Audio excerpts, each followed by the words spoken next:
Hi, my name is Mike and this is Real Estate in 10. August is here and now we are in uncharted territory. The eviction moratoriums have ended, forbearances will end in September, and in this video we attempt to answer the question, what will happen in order for a real estate market to go down the drain? Let's start the show. How about that? Like that intro? No? Okay.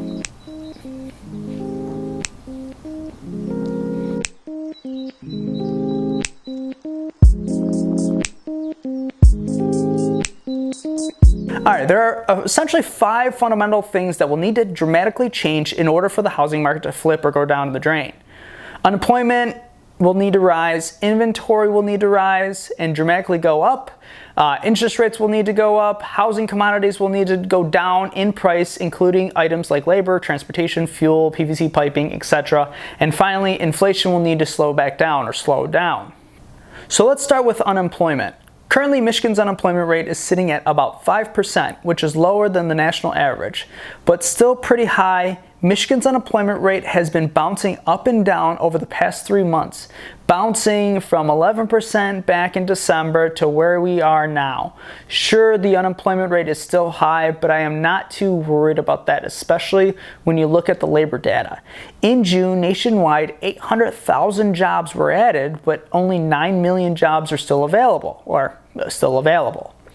I do want to point out, however, that we may want to keep an eye on Wayne County over the next few months. Wayne County's unemployment rate is about 6.2%, which is still very high. And how you check the health of a local county or city, you have to check the population. Either it's a renters-based economy or filled with actual homeowners. Plus, you have to add in the unemployment rate, which will determine the risk score of the county or city. And unfortunately, Wayne County's risk score has not dropped much since the last time we checked back in March of this year. So it's going to be an interesting scenario moving forward. Next, let's talk about an increase in inventory, especially foreclosures, the secondary homes or the vacation homes. And breaking it down first and foremost with the foreclosure data, well, I wouldn't want to trust that foreclosure data right now. According to Rick Shaharga, Executive Vice President of Reality Track, the government's foreclosure moratorium and mortgage forbearance programs have created an unprecedented situation. Historically high numbers of seriously delinquent loans and historically low levels of foreclosure activity, with the moratorium scheduled to end on July 31st and half of the remaining borrowers in forbearance scheduled to exit that program over the next 6 months. We would start to get a more accurate read on the level of financial distress the pandemic has caused for homeowners across the country. So in other words, sure, we have historically low levels of foreclosures, but it's because of the government's intervention that we have this scenario. Now, let's say things end tomorrow and we start the foreclosure process, the entire foreclosure process. How long would that take? And well, I would answer with, well, it depends. The average foreclosure timeline has increased to an average of 922 days from the first public foreclosure notice to complete the foreclosure process. So we're looking at about 3 years out from start to finish. All right, so let's talk about the secondary homes or the rentals. And the jury's kind of still out. My feeling is landlords unloaded their properties back in April and May. But there are still landlords who are still selling off their properties right now, understanding that they are still sitting on top of the market. And I kind of wish I had better answers to give you, but most of my resources on this topic is kind of anecdotal, or what I'm currently experiencing with my clients, or have experienced. But I don't see a massive sell-off that will increase inventory exponentially, at least within the Michigan area. Okay, so let's bring up Traverse City or the vacation homes.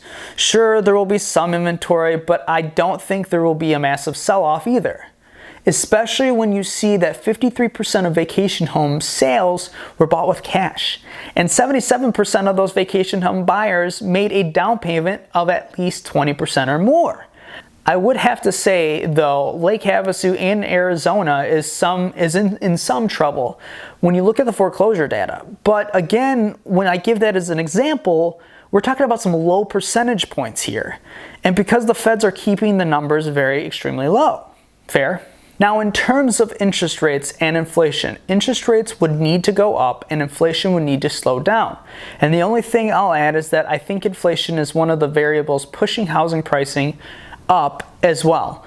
Other than that, I'm not going to stick to this topic any longer. I'm sure you get the gist, and I've kind of talked about this in my prior videos.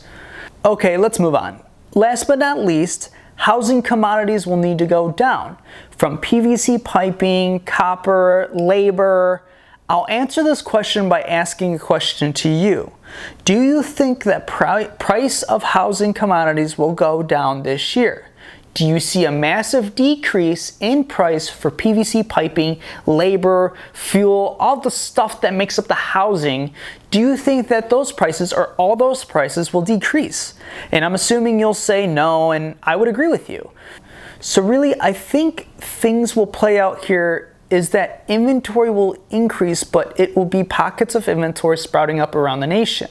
And with Michigan's foreclosure risk score decreasing, which is a good thing, from back in February, March, they're about 36th place on a number you don't want to be number one on, to number 40. So that's a good position, relatively good position. I think the only area we need to keep an eye on over the next few months is Wayne County. Anyways, I'm Mike with Keller Williams, and if you have any questions or concerns, I'm more than happy to talk with you about any of the topics I've covered. Thanks for watching. Oh, and before I go, if you or someone you may know has any questions or concerns regarding the eviction moratoriums, I've put a link in the description below, and I'm more than happy to help any way I can.